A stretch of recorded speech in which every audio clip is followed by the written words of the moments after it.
To recover compensation for an injury caused by unreasonable conduct, the plaintiff must prove four distinct elements of negligence: duty, breach, causation, and damages.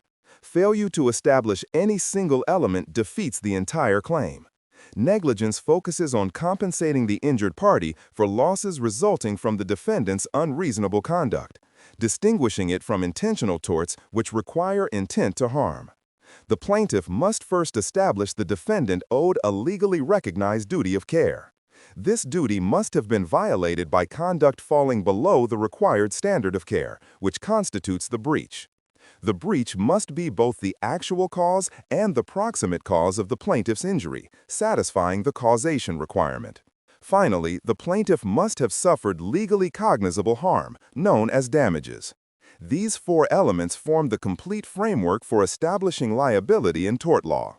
The default standard of care is that of a reasonably prudent person acting under similar circumstances. This is an objective standard.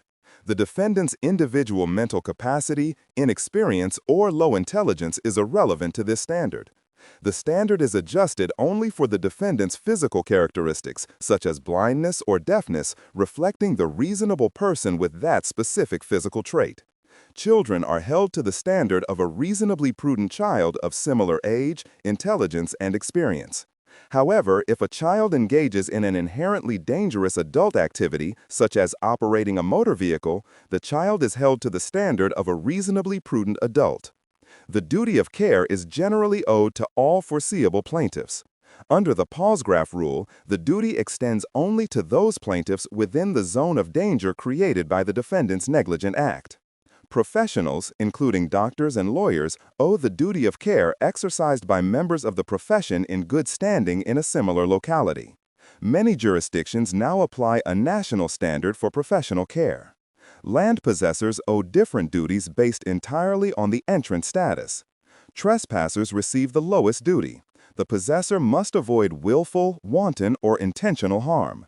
For known or anticipated trespassers, the possessor must warn of known, concealed, dangerous artificial conditions.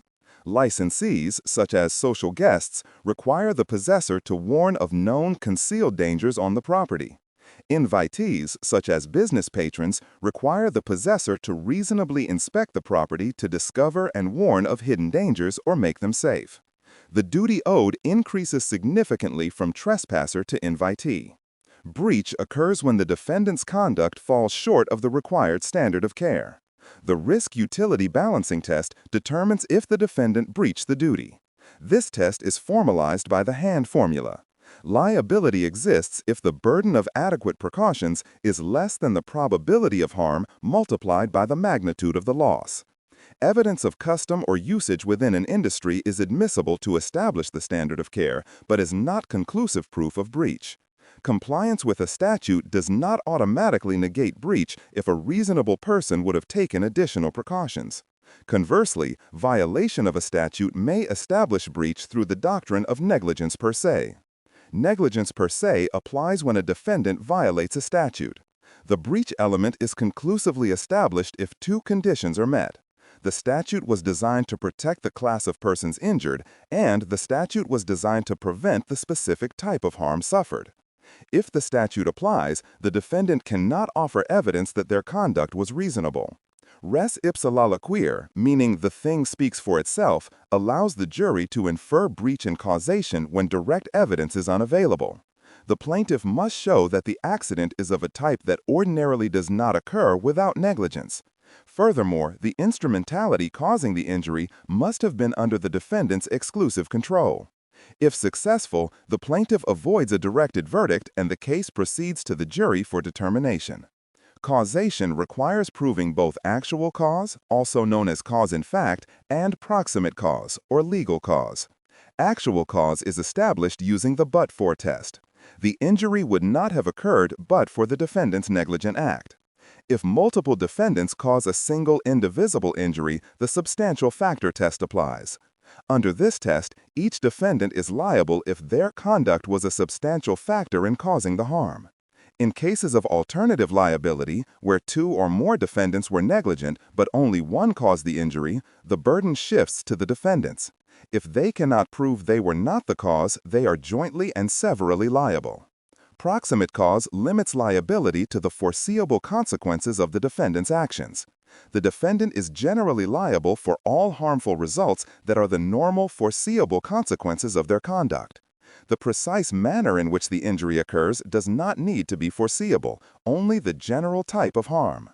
Intervening forces occur after the defendant's negligence but before the injury. If the intervening force is foreseeable, such as negligent medical treatment, rescue efforts, or subsequent accidents, it is a dependent intervening force and does not break the chain of proximate causation. Unforeseeable intervening forces are known as superseding causes. Superseding causes break the chain of causation, thereby relieving the original defendant of liability. The final element is legally cognizable damages. Nominal damages are not recoverable in negligence. Actual harm must be proven. Damages include economic losses, such as medical expenses and lost wages, and non-economic losses, including pain and suffering. The plaintiff has a duty to mitigate damages by taking reasonable steps to avoid further loss after the injury. Punitive damages are generally not available unless the defendant's conduct was willful, wanton, or malicious, demonstrating a reckless disregard for the rights of others. Once duty, breach, causation, and damages are established, the defendant is liable, subject only to applicable defenses like contributory or comparative negligence, which reduce or bar recovery.